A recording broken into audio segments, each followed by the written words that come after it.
सबको नमस्कार, आभार, जय श्री राम।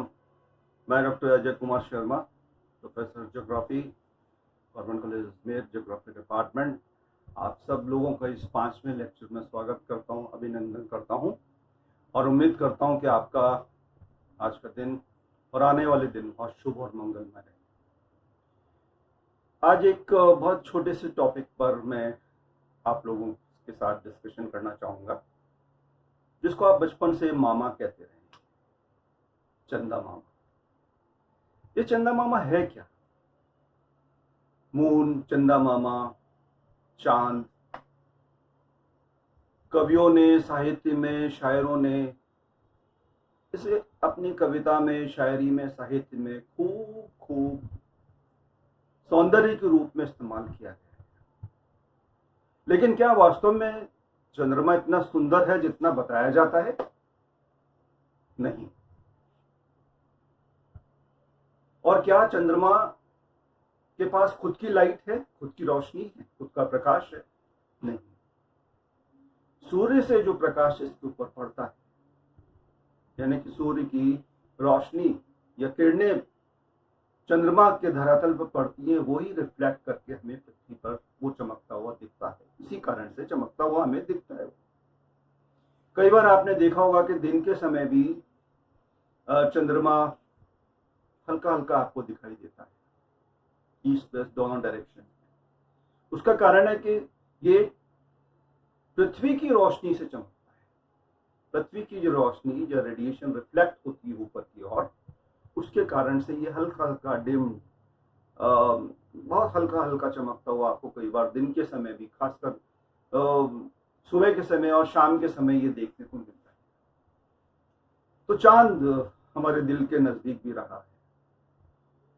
ये कई बार आपने चांद के ऊपर और इसके ऊपर कई गाने भी सुने होंगे कि चांद निकल आया छत पे आजा गोरिये, चांद मेरा दिल, रोशनी हो तुम, चांद के बहाने न जाने क्या क्या निकले और कितने गम थे जो चांद के बहाने निकले। चांद एक उपमा के रूप में इस्तेमाल किया गया है। हमारी पृथ्वी और चंद्रमा के बीच में एक बहुत गहरा संबंध है। इसको मैंने पहले वाले लेक्चर में भी आपको बताया था कि सेंटर ऑफ मास पृथ्वी लगभग 75% बाहर की ओर ले आती है चंद्रमा से संतुलन स्थापित करने के लिए। और इस संतुलन के फलस्वरूप इस प्रकार से चंद्रमा और सूर्य घूमते हैं, सर्किल लगाते हैं। लगभग 28 या 29 दिन में, 27 पॉइंट समथिंग या 28 दिन में ये एक चक्कर कंप्लीट कर लेता है पृथ्वी का। और ये अमावस्या से लेकर जो 14.5 दिन की होती है और पूर्णिमा से लेकर अमावस्या तक का जो एक सर्किल होता है, इसे हम कहते हैं चांद की कलाएं। इसमें आपको चांद अलग अलग आकार का आकाश में दिखता है।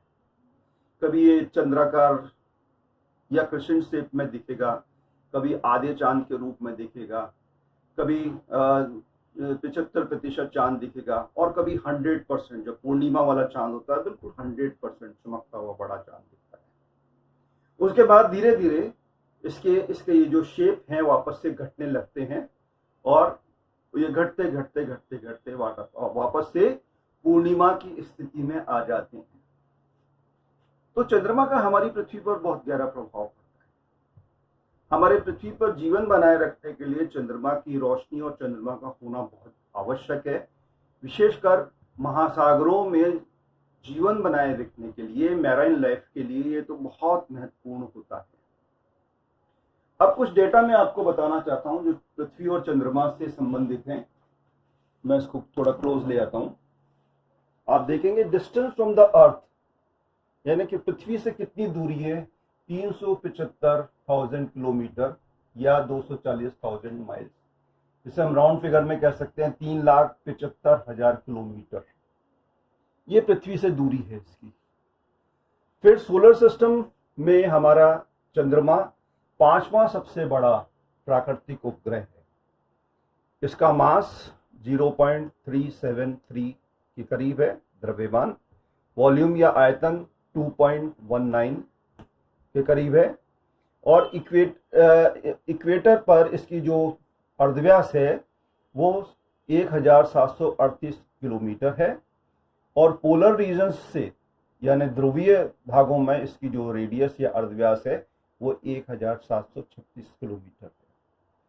जो फ्लैटिंग है वो यानी कि चपटापन है चंद्रमा का वो 0.0012 है। मीन डेंसिटी जो चंद्रमा की है वो 3314 kg/m³ है, और सरफेस ग्रेविटी है वो 1.62 के करीब है। वेलोसिटी जो है वो 2.38 किलोमीटर पर सेकेंड है, यानी कि चंद्रमा के जो घूमने की गति है जो वेलोसिटी वो 2.38 किलोमीटर प्रति सेकेंड या पर सेकेंड है। इसका जो एल्बेडो है चमकने का वो 0.14 है, और ब्लैक बॉडी टेम्परेचर है जो यहाँ पर जो टेम्परेचर पाया जाता है वो एवरेज 270.4 केल्विन के करीब है। ये टेम्परेचर वैसे डे नाइट के अलग अलग होते हैं। अब हम बात करते हैं यहाँ पर जो एटमॉस्फेयर है वो किस प्रकार का है, चंद्रमा पर वायुमंडल किस प्रकार का है। जो सरफेस पर जो प्रेशर है वो 3 × 10⁻³ किलोबार है, और यहाँ का एटमॉस्फेयर बहुत थिन है, बहुत पतला है। कंपोजिशन जो है, जो नीचे मैं आपको गैसेस का कंपोजिशन बता रहा हूँ वो पार्टिकल पर क्यूबिक सेंटीमीटर में है। हीलियम 4 यहाँ पर 40,000 इसके अकॉर्डिंग चलेगा पार्टिकल पर क्यूबिक सेंटीमीटर में। नियॉन 40,000 है, हाइड्रोजन 35,000 है, आर्गन 40 यानी कि 30,000 है, और मीथेन 1000, कार्बन डाइऑक्साइड 1000, और ट्रेस ऑक्सीजन जो ऑक्सीजन की वहाँ पर मात्रा पाई गई है वो 0+ में है। प्लस में मतलब ये आने वाले समय में ये ऑक्सीजन की मात्रा बढ़ सकती है अगर ये कंपोजिशन थोड़ा और स्ट्रांग होता है तो। यहाँ पर जो विशेषकर रासायनिक तत्व पाए जाते हैं उनमें एल्युमिनियम, सिलिकॉन, फास्फोरस, सोडियम और मैग्नीशियम की जो मात्रा है वो सबसे ज़्यादा है। इसके बाद आप देखिए तो मैंने एक डायग्राम यहाँ बना रखा है जो चंद्रमा की कलाओं को प्रदर्शित कर रहा है। ये सूर्य है और ये चंद्रमा की कलाएं हैं। वैक्सिंग एक वर्ड इस्तेमाल किया जाता है जो चांद का बढ़ना कहलाता है। वैक्सिंग से मतलब है कि नए मून से फुल मून की तरफ जाना, यानी कि अमावस्या से पूर्णिमा की तरफ जाना। ये देखिए अमावस्या से पूर्णिमा की तरफ जा रहा है। और वेंडिंग एक वर्ड होता है WANDING, यानी कि चांद का घटना। अब ये चांद पूर्णिमा से फुल मून से जब न्यू मून अमावस्या की ओर आता है तो वेंडिंग कहलाता है, यानी कि चांद घट रहा है। यहाँ ये बढ़ती हुई अवस्था में, यहाँ ये घटती हुई अवस्था में। एक शुक्ल पक्ष की तरफ है और एक दूसरे जो पक्ष है जो अंधेरे में लेके जाता है और एक उजाले में लेके जाता है। अब आप देखिए यहाँ पर जो अमावस्या वाली पोजीशन है उससे ये क्रिसेंट मून बनता है जिसे हम अर्धचंद्राकार इस रूप में देखते हैं। और लगभग 7.5 दिन बाद ये फर्स्ट क्वार्टर या प्रथम चौथाई मून होता है जो लगभग आधा जैसा दिखता है आपको। उसके बाद उभारदार मून आता है इस प्रकार का जिसे गिबॉन या उभारदार मून के नाम से जानते हैं। और 14.5 दिन के बाद में फुल मून या पूर्णिमा आती है। इसमें आपको पूरा चांद चमकता हुआ दिखता है और ये पूरा चमकता हुआ चांद पूरी अर्थ के ऊपर रोशनी देता है। और ये रोशनी मुख्य रूप से चंद्रमा का प्रकाश जो होता है हमारी पृथ्वी पर ज्वारीय शक्ति को बहुत तेजी से लेके आता है और महासागर बहुत तेजी से उफान पे आते हैं। तो जितने भी बड़े ज्वार भाटे आते हैं, टाइड्स आते हैं, वो इसी समय आते हैं। फिर यहां से ये घटती हुई अवस्था में है, गिबॉन आ जाता है। देखिए आप घट गया है ये। फिर लास्ट क्वार्टर मून जो 21.5 दिन में आता है तो ये लगभग आधा रह जाता है। फिर वापस से एक क्रिसेंट शेप में आ जाता है अर्धचंद्राकार।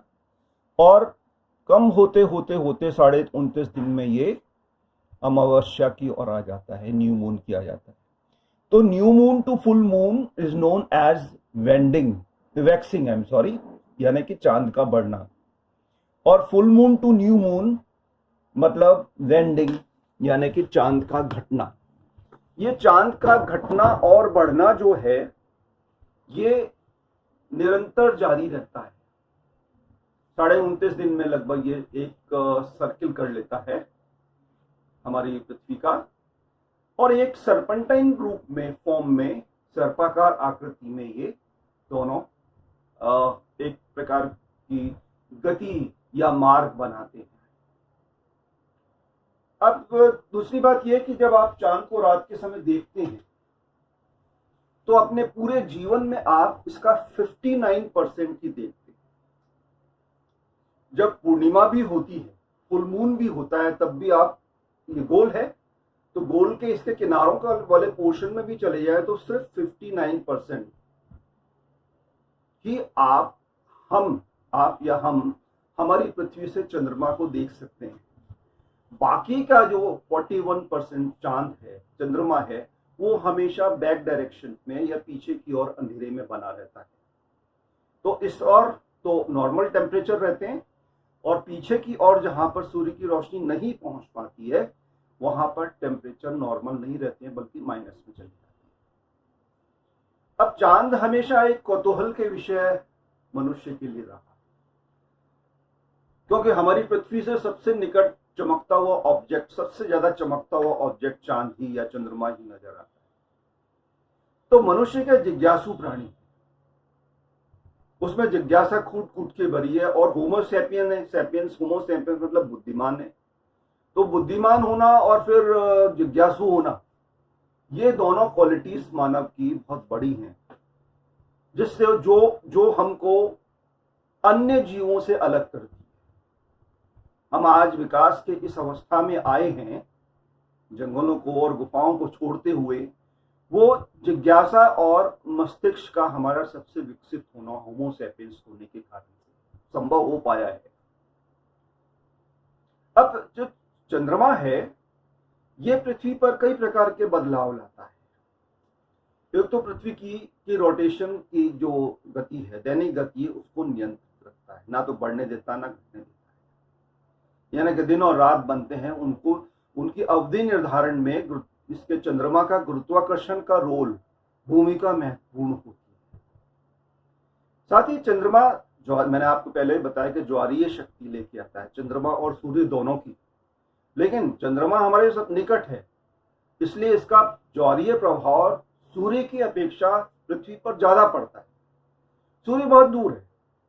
ये चंद्रमा आप देखिए कि 3,85,000 किलोमीटर दूर है हमारी पृथ्वी से, और सूर्य है 150 मिलियन किलोमीटर, 150 मिलियन किलोमीटर, तो कई गुना दूर है हमारी पृथ्वी से सूर्य।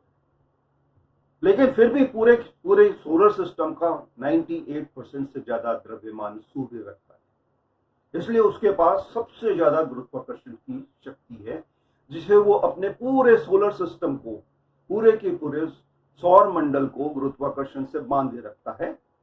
और उस बंधन के कारण से ही हम सूर्य को पिता के रूप में देखते हैं। और ये कहते हैं कि सूर्य 7 रथ के घोड़े पे बैठ के आता है। 7 रथ क्या है? ये इसके 7 रंग। ये जो आप सूर्य से आने वाली सफेद रंग की जो रोशनी देखते हैं, ये सफेद नहीं है, इसमें 7 रंग छुपे हुए हैं, वेबग्योर के नाम से। आप इसे प्रयोग करके देख सकते हैं। कोई भी लेंस या कांच के टुकड़े को आप सूर्य की रोशनी में रखेंगे तो आप देखेंगे उसमें से कई रंग की किरणें निकल रही, रंगीन किरणें। तो पृथ्वी को रंगीन बनाने में सूर्य और चंद्रमा की किरणों की भूमिका बहुत महत्वपूर्ण है। अन्यथा ये या तो ब्लैक होती या व्हाइट होती, या ब्लैक एंड व्हाइट होती। तो यहां पर रंगों के बिखराव में भी या इन दोनों की रोशनी की बहुत महत्वपूर्ण भूमिका रही है। जीवन तो दे ही रहे हैं, जीवन तो दे ही रहे हैं, रोशनी के साथ साथ, जीवन के साथ साथ हमारी इस पृथ्वी को इतने रंग बिरंगे पशु पक्षी, पेड़ पौधे, स्थूल, ये सब कुछ इनकी रोशनी के कारण से मिल रहे हैं। अब हमारी पृथ्वी पर, हमारे इन चंद्रमा का हमारे जीवन पर भी क्या कोई प्रभाव पड़ता है? दिन में 2 बार आप देखेंगे समुद्र के, महासागर के पानी को खींच लेता है। तो इतने बड़े 71% पानी को खींच लेना और वापस से छोड़ देना, ज्वार का मतलब चढ़ना, भाटे का मतलब उतरना, और इसका बिल्कुल परफेक्ट टाइम है। और टाइम जो होता है वो कैलकुलेट होते हैं, आगे आगे पीछे बढ़ता रहता है, हर 52 मिनट के साथ साथ आप इसकी बदलाव इसमें देख सकते हैं। तो जब हमारे पृथ्वी के जल को इतना ये नियंत्रित कर सकता है, इस पर इतना प्रभाव डाल सकता है, तो हमारी बॉडी में भी 80% के करीब लिक्विड है, पानी है। तो आप सोचिए कि इन चंद्रमा, सूर्य और विभिन्न तारों का हमारी बॉडी पर भी कितना प्रभाव पड़ता होगा। हमारे यहाँ सनातन धर्म में, सनातन पद्धति में जो जन्म कुंडली बनाई जाती है, वो समय और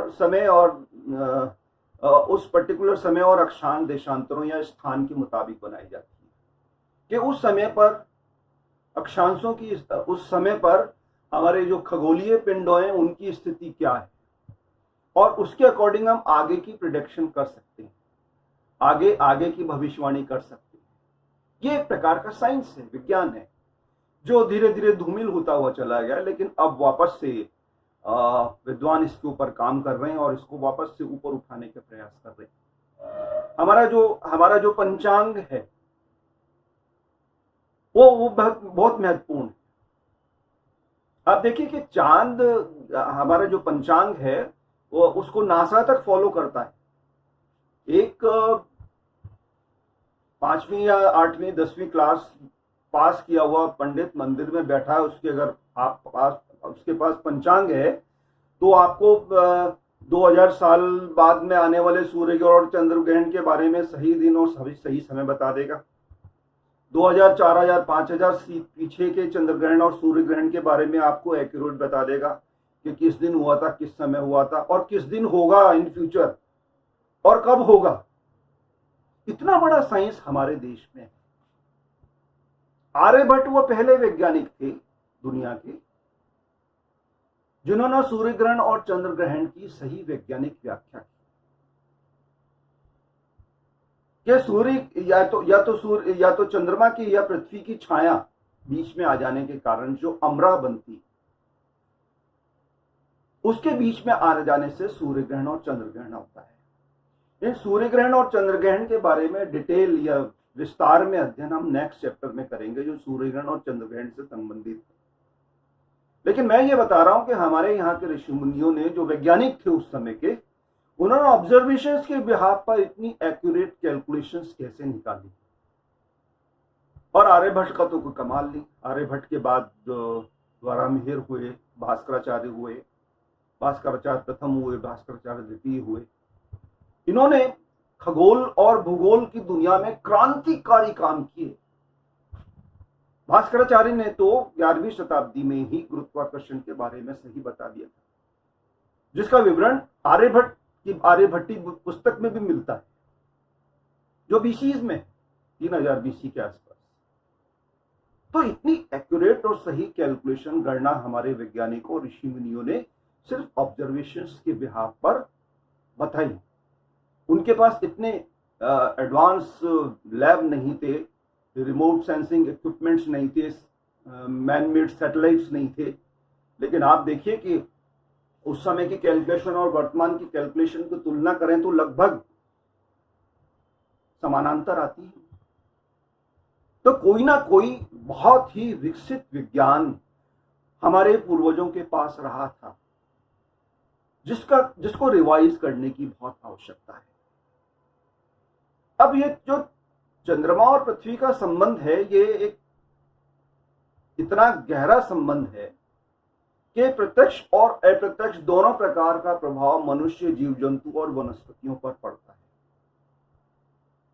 आप देखिए कि जैसे जैसे चंद्रमा, साइकोलॉजी में तो चंद्रमा के फेसेस को स्टडी किया जाता है कि चंद्रमा के अलग अलग फेसेस या अवस्थाओं के कारण से मनुष्य के ऊपर पड़ने वाले प्रभाव का अध्ययन किया जाता है कि मनुष्य के मस्तिष्क में उन फेजेस के अकॉर्डिंग क्या बदलाव होते हैं, और उसके परिणाम बड़े आश्चर्यजनक मिले। आप देखिए कि जितनी भी क्रिमिनल एक्टिविटीज होती हैं वो पूर्णिमा वाले दिन ज्यादा होती है, क्योंकि उस समय गुरुत्वाकर्षण बल चंद्रमा का सबसे ज्यादा होता है। एक अध्ययन ये भी कहता है कि जितनी भी क्रिमिनल एक्टिविटीज होती हैं वो इस फुल मून के समय सर्वाधिक होती है, जो मनुष्य के मस्तिष्क को अस्थिर सा कर देती है, और ये इसका प्रभाव प्रत्येक पर पड़ता है। ऐसा नहीं है कि कुछ लोगों पर पड़े। मैं ये कहूं कि मैं इन सब चीजों को नहीं मानता, इसका मतलब ये नहीं कि इसका प्रभाव मुझ पर नहीं पड़ेगा, निश्चित रूप से पड़ेगा। और आप इस प्रकार से, एक मैं आपको छोटा सा एग्जाम्पल देता हूं। मेरे इस तरफ अगर खिड़की है और उससे सूर्य की रोशनी डायरेक्ट अंदर आ रही है, और मेरा कमरा बार बार गर्म हो जाता है, रोज गर्म हो जाता है, टेम्परेचर बढ़ जाते हैं गर्मी का समय, तो मैं इस खिड़की और सूर्य को तो नहीं बंद कर सकता, लेकिन मैं प्रिकॉशन क्या करूंगा कि उस खिड़की पर एक सूती पर्दा लगा दूंगा। एक प्रिकॉशन हो गया ना। पर्दा लगने से सूर्य की किरणें डायरेक्ट नहीं आएंगी, बल्कि वो पर्दा उसको रोकने का प्रयास करेगा। ज्योतिषी भी यही है, ज्योतिष पूरा यही है। प्रभाव तो निश्चित रूप से पड़ेंगे, लेकिन हम उन प्रभावों को कैसे कैसे कम कर सकते हैं, यह सबसे बड़ी बात है। और पूरा का पूरा ये बहुत बड़ा विज्ञान है जो भूगोल, खगोल और ज्योतिष से संबंधित है, जिसमें फिजिक्स का भी बहुत बड़ा रोल है, एस्ट्रोफिजिक्स का बहुत बड़ा रोल है। तो आज के लिए इतना ही। मैं उम्मीद करता हूं कि आपको ये चंद्रमा के बारे में जो मैंने आपको कुछ फैक्ट्स दिए हैं, कुछ तथ्य दिए हैं, ये आपके समझ में आए होंगे। आपके कोई सवाल हो तो आप पूछ सकते हैं 9828531962 फोन करके। आपका स्वागत है। Thank you very much. जय श्री राम।